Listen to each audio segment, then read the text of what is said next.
Эдогава рампы. Егіздер. Екінші бөлім. Үнемі ағамның елесі мені тынымсыз аңдиды жүреді. Тіпті түн ішінде кеудеме бар салмағымен отырып алып, тұншықтыратын секілді. Ол аз десең, айдың күннің аманында бөлме ішінде пайда болып, айтып жеткізе алмайтын өшпенділікпен қарап тұрады. Кейде терезеге бір уақ көз тастап, демінен мұз қаритын суықтықпен құшақтап алып, ыржиып күлетінін айтсаңшы. Ал енді ең қорқыныштысы, біз екеуміз бір-бірімізден аумайтын едік. Қабырғасынан сыз ұратын мына бір қапасқа түспей тұрып, ақша үшін істеген алғашқы қылмысымның ертесінде-ақ мен ағамның елесін көре бастадым.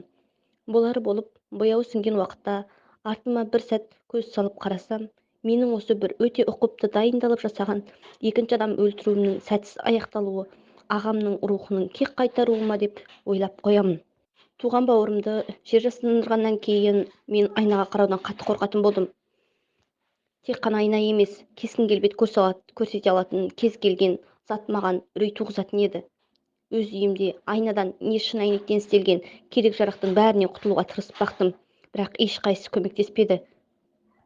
Айналадағы дүкендерден жылтыраған әйнектер мен тауар қойылатын сөрелерден өзіңді көру үшін бір сәтке көше кетсең жетіп жатыр.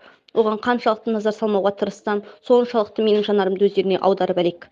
Және әр қараған сайын менің өз келбетімнен, көздерінен өшпенділік оты шарпыған ағамның кескінін көретінмін. Бір күні айна сататын дүңгіршектің жанынан өтеп бара жатып, ақылымнан алжасып қалғандай күй кешкенім әлі есімде. Кескін келбетім жүзге айналып, көз алдымда көлбеңдеп тұрып алмасы бар ма? Әрқайсысына қадала қараған ағамның сұсты жанары. Өзің ойлап қараңызшы, жан жағымнан қаумалаған ағамның көздері. Бастапқыда осы бір елес менің артымнан қанша қалмай қойса да пәлендей мән берген емеспін. Себебі менің ішімдегі менменсіген сенімім осынау керемет һәм өте жоғары деңгейде ойластырылған қылмысым ешқашан ашылмайды деп сендірген еді. Оның үстіне сол уақытта жеке өмірімде басқа да қам-қарекеттер көбейіп кеткен соң қай-қайдағы нәрсені ойлауға шамам болмады. Әйткенмен осы бір темір торға тоғытылғаннан кейін бәрі басқа арнаға түсті де кетті. Қараңғы қапаста тұңғиықтың тереңіне сүңгіп кетердей болып отырғанда бауырымның елесі мені өзіне толықтай иемденіп алғандай. Ол аз десең өлім жазасына кесілгелі бері осы бір жанкешті жағдаяттар адам төзгісіз болып барады. Жалғасы бар.